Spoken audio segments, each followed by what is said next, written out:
Bihar tender घोटाले में जांच की गति तेज हो गई है। आरोपी ठेकेदार यशुश्री से एसपीयू की टीम की पूछताछ भी शुरू हो गई है। आरोपी से कई एंगलों से पूछताछ की जा रही है। फिलहाल जांच एजेंसी ये पता लगाने में जुटी हुई है कि घोटाले में और कौन कौन से अधिकारी और कर्मचारी शामिल थे। पूछताछ में टेंडर की प्रक्रिया में हुई कथित अनियमितताओं पर फोकस रखा जा रहा है। एसपीयू ये भी जानना चाहती है कि यशुश्री में किन अफसरों का प्रभाव और सहयोग उन्हें हासिल है। साथ ही घोटाले से जुड़े हुए वित्तीय लेन देन और लाभार्थियों की भी जानकारी जुटाई जा रही है।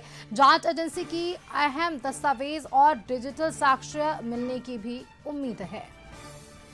ब्यूरो हेड संजय लगातार फोन लाइन पर बने हुए हैं। संजय, देखिए, अब इस टेंडर घोटाले में भी लगातार जांच का दायरा जो है वो बढ़ता नजर आ रहा है। मकसद ये एसवीयू की इस पूछताछ में और कौन से ऐसे सफेदपोश लोग जिनकी संलिप्तता है और शायद पूछताछ में उन्हीं लोगों के नाम के खुलासे भी संभव। जो चर्चित टेंडर घोटाला है बिहार का, इस मामले में अब जांच जो है वो लगातार आगे बढ़ती दिख रही है। इंट्रोगेशन भी चल रहा है। स्पेशल विजिलेंस यूनिट यानी विशेष निगरानी इकाई ने इस मामले में गिरफ्तार किए गए आरोपी ठेकेदार यशुश्री को कल ही पटना के बेऊर जेल से रिमांड पर ले लिया था और गहन पूछताछ उससे शुरू की गई है।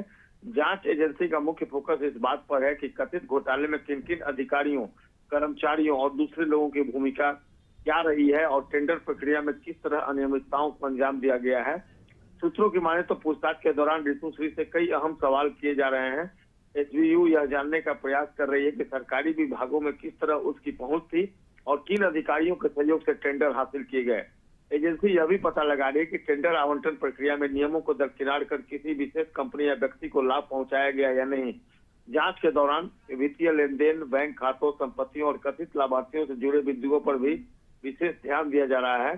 स्पेशल विजिलेंस यूनिट जो है वो जो इस पूरे मामले की जांच कर रही है, उसको उम्मीद है कि पूछताछ से कई महत्वपूर्ण जानकारियां सामने आएगी जिससे पूरे नेटवर्क का खुलासा हो सकता है। एजेंसी डिजिटल जो एविडेंस है, दस्तावेज है और अन्य रिकॉर्ड है उसकी भी जांच कर रही है। सूत्रों का कहना है कि यशुश्री से यह भी पूछा जा रहा है कि घोटाले से जुड़े फैसलों में किन अधिकारियों की भूमिका क्या थी और उन्हें किस प्रकार लाभ पहुंचाया गया। अगर पूछताछ में नए नाम सामने आते हैं तो जांच का दायरा और बढ़ सकता है। इस मामले में पहले से ही कई लोगों पर कार्रवाई हो चुकी है सुष्मिता, और जांच एजेंसियां लगातार साक्ष्य जुटाने में लगी हैं। माना जा रहा है कि रिमांड के दौरान होने वाली पूछताछ से टेंडर घोटाले के कई अनसुलझे पहलुओं से पर्दा उठ सकता है।